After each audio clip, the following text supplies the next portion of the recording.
Go ahead. Sure. Was it, Coach, just the Charlotte game, looking back at it, what do you think went wrong? How did the guys respond? Yeah, that's you got to own it. You got to be a man about it. You got to move forward on it. You got to go back and review it, check it out, see what we didn't do well, what we did do well, and move forward with it. There's a lot of little stuff, of a guy would lose leverage here, or a guy's trying to make a play here, or a guy's trying to do more than his job. It goes back to just doing your job. Be my 1/11th of a defense.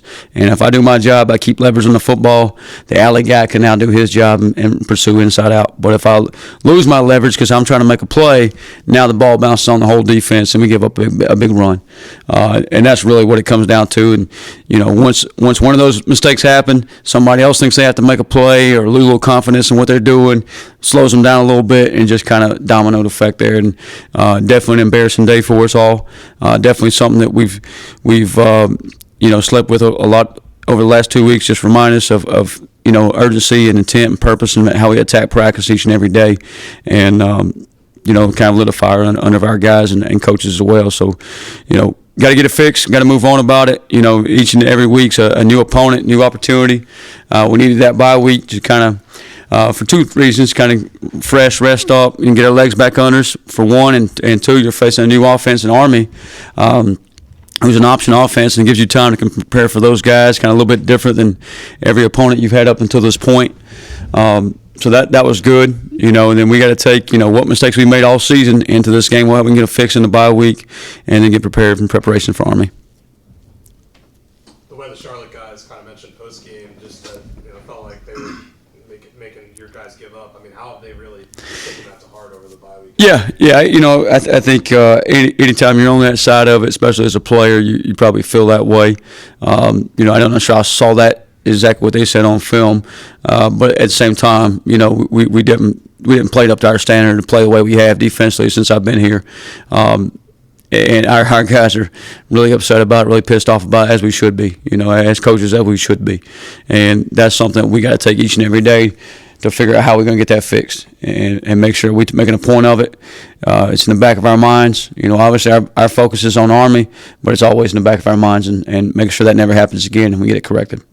The last few years leading into Navy, you guys have spent a period or two every Sunday kind of prepared. Yep. Did you guys do that this year due to the bye week and the extra preparation? Yeah, so we knew, in the past years, we'd always preseason camp, prepare for Navy, prepare for the option, and then every Sunday night kind of leading up to Navy, we prepare for them as well.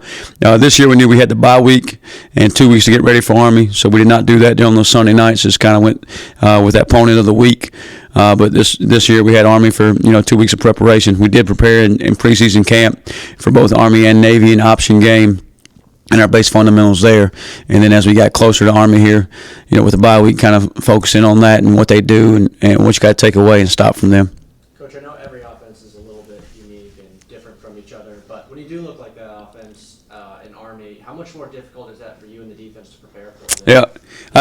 I tell you what stands out about Army is they come off the football. The way they come off the football up front, the way they come off the football in the backfield, and the way they play with leverage and take on the point of contact and just knocking people off the ball, and they're playing the game the right way. So a lot of respect to Coach Monken, Cody Worley, the offense coordinator I worked with at Kennesaw State. Danny Verpels, their safety coach, a good friend of mine, worked with him at Kennesaw State as well, so know a lot of their coaches. But the offense is a little bit different. Bryson Daly is, if you gave a mid-year Player of the Year award, it may be very well being Bryson Daly. He's responsible for 20 touchdowns. Heck of a player, tough, hard-nosed kid, runs the football. When the game's on the line or in the red zone, they put it in his hands. The B-back, the fullback, really good player, both of them. And I think that O-line's very impressive. I think, Coach Shanks on that committee for the Joe Moorhead Award, and I know Army's in that conversation, being the top O-line in the country, and they're certainly worthy of it. So we got to make sure that each individual, as we go back to the Charlotte game, mention that each individual didn't do their job, led to some big plays. It could happen the same thing this week. Every single man's got to do their 1/11th of the defense, do their job, and take care of their responsibility, whether it's tackling a dive, tackling the quarterback, taking on pitch, keeping their leverage, spilling it, alley, whatever it may be. And, if they'll do that, then we'll give ourselves a chance. And the big thing you got to do is match their physicality, because that's what they pride themselves on, their toughness, and they do a heck of a job with it, so we got to try to match that. Watching that UAB game, it seems like like Daly can throw it a bit too. How do you prepare for that additional element of the offense? Yeah, I think the option, usually creates one-on-one matchups. I mean, I was with that offense for 10 plus years, and all the time you would see guys wide open down the field because guys got their eyes in the wrong places. In the secondary and cut somebody free. They think he's cracking, and he's actually crack and go, or he's running post wheel, and they got the return motion out of the backfield, whatever it may be. And you get to see guys get their eyes in the wrong places. And then Bryson Daly certainly puts it in the ball in the right hands, whether it's 15 or 87, whoever it may be. And a lot of times they end up in the end zone. So they've done a great job with that. He's a really good quarterback. Throws, pretty well. But the fact they kind of can run the ball and make you stack the box can kind of leave you one-on-one matchups out wide as well. How different is it with their offense and him being such a bigger quarterback? And usually you Yeah. kind of have like a smaller, quick quarterback. He seems just extremely physical, extremely hard to tackle. He's 220 pounds. I mean, he's, we were at the Citadel in Lenore Ryan, and, over the years facing Navy, sometimes you would have a quarterback who really worried about him getting open field, making you miss a tackle. With Bryson Daly, you're worried about just, hey, can we tackle him in the C gap? I think, the kids told me they call it the pie face or something, I guess a stiff arm. I was on Sports Center last week, and that one happened to be on the Sports Center against UAB, but he does it every game, all the time against defenders.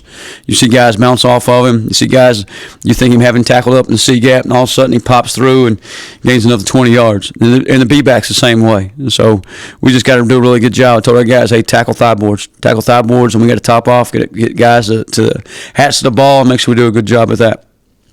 This group this year hasn't been in this position of being like a multiple touchdown underdog going into this game.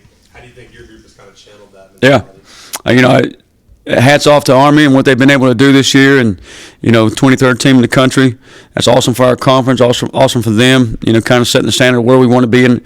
But it's also a great challenge. I mean, our guys love playing. At noon, ESPN2, 23 team in the country, underdogs, and really kind of us against the world mentality. And that's the way that you want it to be. You want to attack it. And some of us, that's the way it's been all our lives, and we go attack that thing and go at it. Don't back down from it. So that's exactly what we got to do on Saturday. That's the mentality we got to take in each and every snap. From snap one to the fourth quarter. Go back to that Navy game 2022. I was just telling the guys, we played great for about 3.5 quarters, and then we let a long pass up. You can never relax against these guys. You just mentioned Bryson and his ability to throw the ball down the field and find receivers free. You got to have great eyes. You got to do your job every single snap. And they're gonna sustain some drives, but we got to find ways to kind of get them behind the sticks, get them off schedule, and find ways to get off the field. I think they've scored first drive of every game this season, and I think they've only punted 11 times out of 6 games. So they've put up some really good numbers offensively, averaging 39 points a game.